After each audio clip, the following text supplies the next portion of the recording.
Attaining the proper poise of equality is an essential step for the yogic practitioner.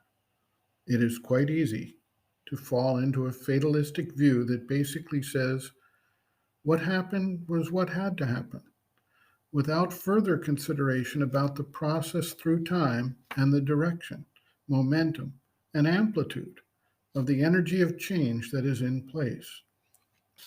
Without appreciating these dynamic elements, the seeker may find himself overwhelmed by the present circumstances, and then the equality becomes a form of tamasic depression or a giving up of the effort.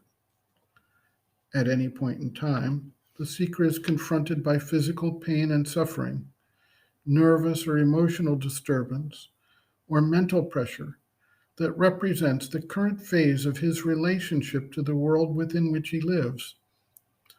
It is essential to be able to deal with the present reality without breaking down, thus, the call for yogic equality. It is equally essential to recognize that the current situation is temporary, not permanent, and thereby to follow the aspiration to change, grow, and develop with patience and persistence.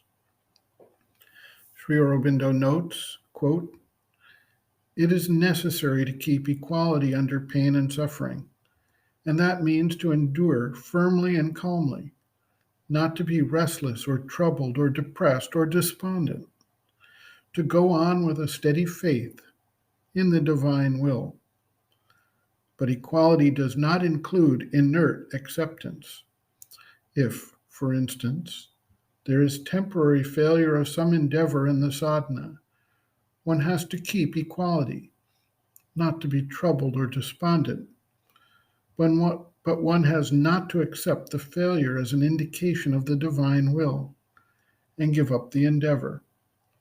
You ought rather to find out the reason and meaning of the failure and go forward in faith towards victory.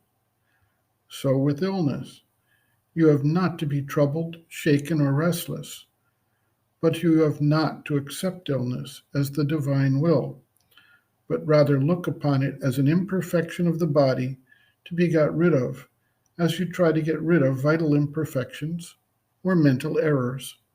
End quote. Reference, Sri Aurobindo and the Mother, Living Within, the Yoga Approach to Psychological Health and Growth, General Methods and Principles, Equality, pages 27 to 29.